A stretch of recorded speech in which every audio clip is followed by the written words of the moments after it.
이제 좀 자유롭게 얘기를 좀 해보시죠. 사실 TK 입장에서는 네. 탄핵 트라우마가 더 클 수밖에 없다는 건 당연한 것 같아요. 근데 이런 지역의 분위기 정서는 어떻게 보세요? 저는 제가 공교롭게도 박근혜 대통령 캠페인도 그리고 윤석열 대통령 캠페인도 제가 참여를 했었기 때문에 어떻게든 이 TK가 미는 후보들을 당선시키는 그런 기술적인 면에 있어가지고는 저는 역할을 했다 봅니다. 네. 근데 이제 TK가 항상 어느 시점에서나 변화를 선도해야 되는데 선도하는 입장이 되지 못했습니다. 비록 대선을 이긴다 하더라도. 저는 그러면서 판 한번 다시 짜는 것에 선봉이 되었으면 좋겠다. 네. 이런 생각을 합니다. 그래서 이번에 우재준 의원이 저랑 좀 친한데. 소통하세요? 예. 우재준 의원이랑 제가 해외 출장 최근에 다녀오고 친한데 우재준 의원이 의미심장한 말을 했어요. 본인도 여러 고민이 있지만은 지역민들의 바람을 대표할 수밖에 없는 것이 국회의원이기 때문에 탄핵 반대표를 하겠다. 제가 예전에 그런 말을 했잖아요. 그 작년쯤에 총선을 앞두고 대구에 과거에는 이 대선 주작감이라고 하는 사람들이 많았고 그래서 호랑이들이 많았다면은 살찐 얘기하시죠. 지금은 12명의 비만 고양이가 된 것이 아니냐. 저는 다시 그 말을 한번 상기시켜보고 싶은 것이요. 이 상태로 계속 가면은 그때도 제가 지적했던 게 보수가 짜그라드니까 그 안에서 상대적으로 TK 비중은 커지는 겁니다. 25명의 의원이 있기 때문에. 그러면은 그 안에서 자기들끼리 반장선거 껴있는 원내대표는 계속 나옵니다. 이번에 추경호 대표 나왔었잖아요. 원내대표는 계속 나오는데 당대표, 전국적인 지지를 얻어야 되는 당대표나 대통령 후보를 만들기 어려운 상황이 된다. 저는 그게 이제 다시 한번 TK가 고민해봐야 될 지점이 아닌가. 그러니까 그래서 선수는 늘어나면서 이번에 TK 의원들 거의 다 12명 다 대부분 다 공천 다시 받았고 선수는 올라서 몸집은 커졌지만은 또다시 비만 고양이 한 발짝 가까워진 거 아닌가. 이거 생각해야죠. 안 그래도 그 말씀 하셨는데, 자, 뭐, 이 탄핵 반대에 어떤 입장을 섰던 그것과 별개로, 저희가 뭐 존재감 얘기 이런 거 참 많이 했었어요. TK 정치권에. 그렇죠. 지금 말씀하신 대로 어떤 역할을 좀 해야 된다고 보세요? 저는 이제 파격을 좀 내세우는 사람들이 TK가 미는 사람이 되어야 되는 것이 아닌가. 예전에 광주는 노무현 대통령이 부산 사람이지만 부산에서 먼저 뜬 게 아니에요. 부산 사람들은 계속 떨어뜨렸어요. 그런데 광주에 가서 연설하면서부터 확 분위기가 올라오면서 대선주가 된 거 아닙니까? 1.1% 시작했어요. 1년 전에. 그런데 노무현 대통령이 한 방에 뜨게 된 것은 이게 우리가 생각하는 방향이랑 맞으면은 밀어줄 수 있다라는 걸 확실히 보여준 거거든요.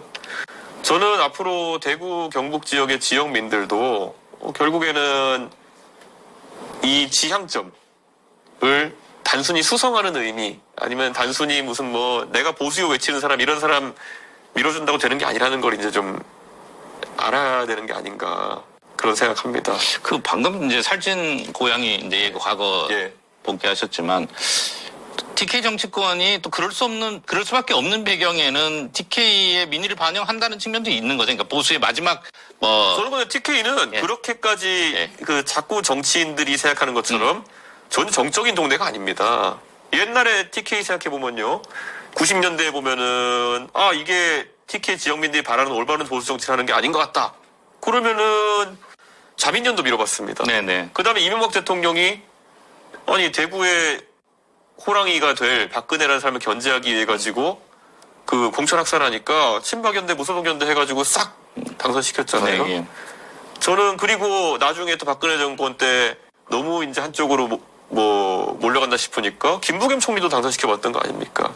저는 이게 간단한 지역 정서가 아니라고 생각하는 거거든요. 저는 지금도 충분히 TK 지역에서 다른 판단할 수 있어요. 저만 해도 제가 전당대회 될 때요. 저 화끈하게 밀어준 게 TK입니다. 맞습니다. 그때 저희 아버지가 화교니 이렇게 공격해가지고 저희 집안이 원래 TK 출신이고 이런 것 다 공개됐지만은 사실 저는 가서 TK 지역민들 믿었기 때문에 그때 연설하면서 탄핵 갖고 싸우지 맙시다. 탄핵의 강을 건너자. 그때 탄핵은 상황을 봤을 때 정당했었고 저는 박근혜 대통령이 뽑았기 때문에 제가 정치를 똑바르게 해가지고 박근혜 대통령이 나중에 이준석이 뽑은 건 정말 저분이 잘한 거다라는 칭찬 들을 때까지 내가 열심히 하겠다.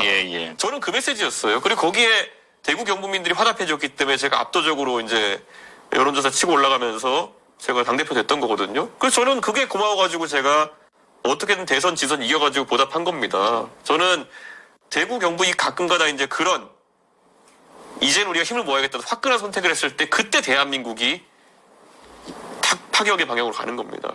변화의 동의를 충분히 갖고 있는 지역이다. 단순히 당연하죠. 보수의 텃밭 이런 표현. 대구가 그만큼 엉덩이가 무겁다는 겁니다. 대구가 엉덩이가 무겁기 때문에 평소에 안 움직이는 것처럼 보이지만은 대구가 움직일 정도면은 그 방향으로 변화와 혁신이 몰려갈 수 있는 겁니다. 저는 그러니까 그게 대구의 지금 역할이 될 것이다 이렇게 봅니다. 국민의힘의 당대표 얘기 좀 해보죠. 당대표 잔혹사라는 얘기까지 하던데 네. 의원님을 시작으로 당대표만 3분, 그다음에 뭐 비대위원장하고 권한대행 합치면 11명째라는데 이유가 어디 있다고 보세요? 그러니까 저는 사실 윤석열 대통령 시기에 이런 일들이 발생했기 때문에 제가 그때도 계속 지적했지만 윤석열 대통령이 이런 당권 장악이나 이런 거에 있어서는 굉장히 집착이 강하다. 그걸 지적했는데 그 당시에는 이제 많은 분들이 그래도 대통령인데 우리가 신뢰를 줘보자 해서 하셨다면은 이제는 어느 정도는 그다음에 선출되었던 김기현 대표, 그리고 한동훈 대표 물러나는 과정에서 이 사람들이 잘못했다는 생각보다는 오히려 대통령이 좀 이런 게 좀 문제가 있었구나 생각하는 분이 많을 거예요. 저는 그래서 사실 김기현 대표 같은 분들도 저는 좀 그분의 명예를 좀 회복시켜줬으면 좋겠다 사람들이. 왜냐면 김기현 대표는 저랑 친하기도 했지만은 어떻게든 그 안에서 당을 통합해서 이끌어 나가려 노력했던 분인데 그때 강서 보궐선거 지고 나니까 책임을 다 뒤집어 씌운 거 아닙니까? 그렇죠. 엑스포도 무산되고 이러면서 사실 그런 부분은 뭐 대한민국 유권자 누구나 이제는 윤석열 대통령의 귀책 사유로 좀 받아들이고 저 당대표들이 별난 사람이 아니었구나 받아들여 주셨으면 합니다. 사실 그러니까 비상대책위원회는 비상인 거잖아요. 예. 무슨 비상이 계속 반복되는 이런 국민들이 이해하기가 되게 쉽지 않아요. 자꾸 이걸 만들어낸 비상들도 있었던 게 제가 그때 대통령 선거, 지방선거를 다 이기고 난 다음에 비상을 걸어버렸어요. 그러니까 대한민국 정치사에 선거 이기고 비상을 건 당은 없을 겁니다. 근데 그때 그걸 보면은 뭐 지금 뭐 한동훈 대표도 보면은 이 상황에서 대통령이 계엄군을 투입해서까지 잡으려고 했다 뭐 이런 얘기도 이해가 안 가는 거잖아요. 근데 그때도 보면은 윤리위를 걸어가지고 저한테 뭐 누명 씌워가지고 내쫓고 이런 거였는데 저는 이런 거는 윤석열 대통령 고유의 좀 어떤 잘못이었던 거지 뭐 그런 부분이 거치고 나면은 그래도 괜찮아질 거다라고 생각합니다. 한동훈 전 대표 얘기하셨는데 한 전 대표 사퇴를 두고 기시감이 든다. 지금 말씀하신 그런 맥락인가요? 그렇죠. 그리고 한동훈 대표 아까 말했던 것처럼 문제에 대한 인식 자체는 저랑 비슷했던 것 같아요. 근데 풀어나가는 방식은 좀 달랐고 저는 이제 제 신조대로 밀고 나가가지고 뭐 선거는 이기고 대신 뭐 싸가지 없다 소리 듣고 하지만은 저는 제 나름의 성과에 만족합니다. 왜냐면 제가 한동훈 대표 같이 약간 그래도 중간에서 입장 변경이 좀 있으면서 이렇게 어떻게든 맞춰가려고 했으면은 선거도 지고 저는 나중에 또 책임을 지는 상황이 될 거예요. 예. 근데 한동훈 대표가 제가 그렇게 되는 걸 보고 너무 이제 본인은 좀 어떻게든 풀어보겠다고 우왕좌왕을 많이 했던 거죠. 저는 그걸 한동훈 대표가 앞으로는 이제 정치하면서 좀 더 본인의 강단 있는 신조를 이렇게 지켜나가는 방향으로 좀 했으면 좋겠다는 생각이 있습니다. 방금 앞으로 정치하면서라는 표현을 쓰셨는데 정치할까요? 계속? 저는 한동훈 대표가 우선은 이번 대선은 좀 쉬는 게 개인에게 좋다라고 생각할 텐데 제가 이야기하면 또 이게 항상 청개구리 같이 반응하는 정치인들이 있더라고요. 근데 지금 상황에서는 본인이 뭐 하겠다면 당연히 참여하는 거고 그런데 너무 1년 사이에 많이 소진되어 버리는 것이 아닌가라는 생각을 하게 됩니다. 뭐 후보로 나오실 거기 때문에 경쟁 상대라고 생각해서 그렇게 얘기하시는 건 아니죠? 어차피 제가 보면 나오지 말라고 안 나올 것도 아닌데요, 뭐. 네. 근데 그 말씀하신 대로 이제 이준석 의원의 정치적 행보 얘기를 예. 좀 해보죠. 예. 사실 대선 출마 의지를 밝히셨는데 예. 조금 빠른가 물론 이게 이제 설정을 어떻게 하느냐에 따라서 빠르지 않을 수도 있는데 예. 시점 이렇게 제일 먼저 지금 얘기하신 셈이 돼버렸어요. 예. 그 이유가 있을까요? 지금 국민의힘에 있는 주자들은 아무래도 본인들이 탄핵의 결과를 확정지어서 생각한다는 인식으로 비춰질 수 있기 때문에 먼저 못 움직일 겁니다. 그런데 그에도 불구하고 이재명 대표 같은 사람은 발빠르게 움직이고 있어요. 그러면은 그 이재명 대표가 이런 분위기상에서 한두 달 가까이 탄핵 심판 동안 계속 가게 되면은 거의 유일 후보같이 기정사실화 될 가능성이 있어요. 있죠. 그러니까 저는 당연히 보수에도 윤석열 대통령과 엮이지 않은 윤석열 대통령에 대해서 오히려 이재명 대표보다 꾸준히 지적을 해오면서 본인 스스로는 그것 때문에 엄청난 고난의 길도 겪어봤고, 그런데 결국 국민들께서 총선에 지지해 주셔가지고 다시 정치활동하고 있고, 뭐 그런 서사를 가진 사람이 보수에도 있다라는 건 보여줘야죠. 이재명 대표가 뭐 윤석열 대통령한테 뭐 탄압받았다면 그거는 자기가 뭐 이런저런 형사적인 문제로 고생한 거고요. 저는 정치적으로 탄압받은 상황이거든요. 그러니까 저는 그 궤도 다르다. 이런 걸 대중에게 지적하고 싶었습니다. 지금 뭐 나이 때문에도 그렇고 네. 조건 변수가 많은 걸로 알고 있습니다. 네. 그런데 일단 이거부터 좀 여쭤보죠. 조기 대선이 이루어질 것으로 보십니까? 저는 이루어진다고 보고요. 왜냐하면 지금 이 대구 경북의 우리 유권자분들도 알아주셨으면 좋겠는 게, 박근혜 대통령의 탄핵에 대한 혐의는 그 당시에 윤석열 한동훈 검사가 공동지갑론이라는 새로운 법리를 적용해가지고 공동경제체. 예, 경제공동체라는 경제공동체. 예. 그런 새로운 법리를 적용해서 박근혜 대통령과 최순실 씨를 엮은 겁니다. 그게 적용돼서 법원이 어떤 판단을 할지는 모르는 상황에서 탄핵에 들어간 거고요. 그러다 보니까 많은 사람들이 긴가민가 했어요. 근데 이거는 우리가 대한민국 역사에서 45년 전에 겪어봤던 계엄, 예. 이런 것이 되돌아온 거기 때문에, 사실 그리고 그 안에서 친위 쿠데타적 성격이 있는 거기 때문에 이거를 치주하지 않을 수는 없는 상황이 됐다. 그래서 완전 상황이 다르고요. 그래서 저는 조기 대선이 이루어질 수밖에 없다고 생각합니다. 40대 기수론 얘기하셨더라고요. 이거 예. 굉장히 오랜만에 들어보는. 그러니까 YS 개혁도 45년 만에 등장하는데 뭐 이게 71년도인가요? 그때 40대 기소이 나왔더라고요. 맞아요. 예, 이게 이런 정말- 것도 뭐 복고풍입니다. 제가 봤을 때는. 사실 저도 경험을 안 해본 거죠. 그냥 예, 예. 그 전에 들었던 내용인데 이게 명분으로 내세우시나요? 저는 이렇게 생각합니다. 지금 아까 그 법조나 이런 인력들이 정치에 너무 많이 들어와 있다. 제가 지난번 국민의힘 전당대회를 보고 놀랐던 게요. 그 당시 대통령 윤석열 서울대 법대, 당 비상대책위원장 황우여 서울대 법대, 그 다음에 그 후보 한동훈, 나경원, 원희룡 다 서울대 법대. 예. 이렇게 서울대 법대 출신으로만 이루어진 정당이 있을 수 있을까라는 상황이었거든요. 그런데 역시나 그러다 보니까 나와서 하는 얘기 메시지는 계속 뭐 이재명은 범죄자다. 아니면 뭐 법적으로 뭐 이걸 그냥 율사들의 대립 같은 상황이었거든요. 근데 이재명 대표도 지금 뭐 법조인 출신이고 뭐 그렇지만은 정치가, 법이라는 거는 과거에 있었던 일을 어떻게 재단하느냐의 문제입니다. 그건 적어도 뭐 자연과학이든 사회과학이든 과학을 공부한 사람들은요, 이렇게 대한민국을 바꿔봅시다 한 다음에 그거를 검증하는 실험을 계속 하는 거예요. 이 자세가 완전 다른 겁니다. 과학이라는 건 사회과학도 그렇고 자연과학도 그렇고 가설을 세우고 검증한다. 이렇게 하면 대한민국이 잘 될 거야. 이렇게 하면 대한민국이 뭐 경제를 살릴 수 있을 거야. 이걸 가설을 국민들에게 제시하고 검증하는 걸 즐기는 사람들이 과학을 공부한 사람들이거든요. 법이라는 건 너 옛날에 뭐 했지? 너 이거 잘못인 거 알지? 이런 거를 갖고 가는 거기 때문에 좀 과거지향적일 수밖에 없는 거거든요. 저는 이제는 바뀌어야 된다. 그래서 저는 이렇게 얘기하면은 뭐 안철수 의원 같은 분도 좋은 분 아니냐 이렇게 얘기했는데, 안철수 의원도 그러면 훌륭하죠. 뭔가 가설 세우고 과학을 하고 기업을 세우고 도전하고. 네. 저는 이제 도전이나 아니면 이런 실험적 사고 이런 게 중요해진다 봅니다. 이재명 대표 얘기하셨는데 이재명 대표 사법리스크까지 현재 진행형입니다. 네. 이 부분은 어떻게 영향을 미칠 걸로 보세요? 또 어떤 생각을 갖고 계세요? 지금 타임라인으로 봤을 때는 그게 실제로 어떻게 될지 모르겠습니다만은, 이재명 대표가 출마하든 안 하든 이번에 새로움을 바탕으로 승부하지 않으면은 보수 진영은 방법이 없습니다. 예. 이재명이 싫어가지고 뽑는 표만으로는 누굴 당선시키지 못합니다.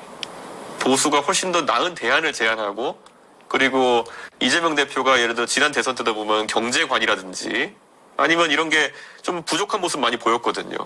와가지고 뭐 대한민국이 기축통화국이 될 수 있게 하겠다라든지 이런 것들은 굉장히 좀 경제 현실과 좀 동떨어진 발언들이었기 때문에 젊은 세대가 이제 야 이거 나라 잘못하면 큰일 나겠다. 사실 윤석열 대통령이 경제에서 뭐 되게 탁월한 아이디어를 준 적은 없는데 이재명 대표가 무슨 뭐 기축통화국부터 시작하고 이러니까 깜짝 놀랐던 거거든요. 저는 좀 그런 면에서 더 나은 모습 보여야 된다 이런 생각입니다. 이재명 대표의 반감에 기댄 여당 후보의 승산은 없다. 그렇죠. 왜냐하면 이게 지금 이재명 대표가 옛날에는 조롱당하는 시절이 있었죠. 뭐 어떻게 해서 뭐 초밥을 사 먹었느니 아니면 뭐 저렇게 뭐 욕설했다니. 그런데 초밥 사 먹고 욕설한 거 또 비판의 대상이 될 수 있겠지만은 지금은 여기는 내란 얘기 나오고 있는 상황이에요. 경중을 따져보면은 초밥을 매일 부정하게 먹어도 이거에 못 미칩니다. 그러니까 이런 거에 자꾸 집착하면 안 돼요. 이재명 대표에 대한 공격으로 뭔가 이 상황을 해소할 수 있다 생각하면 안 되는 거죠. 이 불행한, 이 윤석열 대통령에 의해서 촉발된 불행한 사태와 완전한 단절, 그리고 이것을 시스템적으로 제어하겠다는 자신감, 이런 것들이 이제 보수진영에 보여야지 국민들이 아 그래 저거는 정말 이상했던 윤석열 대통령의 개인의 문제였어라고 가는 거지. 이걸 뭐 동조하는 모습, 아 이랬지만 이재명이 나쁜 사람이에요. 그런데 경중이 다르거든요 지금. 그 이재명 대표 얘기도 했으니까 자 조기 대선이 이루어진다면 네. 어떻게 구도가 짜질 걸로 보세요? 저는 글쎄요. 지난번에 탄핵 대선 이후에 보면은 5명의 후보가 주요 후보가 나왔거든요. 네네. 그래서 문재인, 홍준표, 안철수, 유승민, 심상정 이렇게 나왔잖아요. 이번에도 상당한 다자 구조가 벌어질 가능성이 높다. 왜냐하면은 조국 혁신당도 당연히 후보를 내려고 할 것이고요. 그리고 저희 개혁신당도 후보를 내려고 할 것이고, 그러면 최소한 4 정도의 후보가 나오지 않겠습니까? 진보당도 후보를 낼 수 있습니다. 저는 그래서 그 구도는 오히려 진보 세력 입장에서 그 탄핵 대선이니까 유리하다 보기 때문에 많은 후보가 나올 겁니다. 다자구도로 가면 누가 유리해요?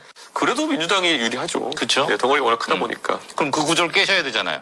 제가 그런데 아마 대한민국에서 지난 총선을 놓고 보면은 유일하게 3자 구도에서 그 비양당 후보로 당선된 사람입니다. 그러니까 저는 적어도 우리가 정치권에서 가볍게 얘기한 얘기들, 뭐 대선을 치르려 그러면은 뭐 큰 당에서 해야 되는 이런 거 안 믿고 싶어 보고요. 그 프랑스에서 이제 마크롱이 당선됐을 때, 네. 요즘 마크롱 고생하지만 마크롱이 네. 당선됐을 때 소속 의원 별로 없는데 그냥 본인이 비전과 그리고 젊음을 바탕으로 해서 당선된 거거든요.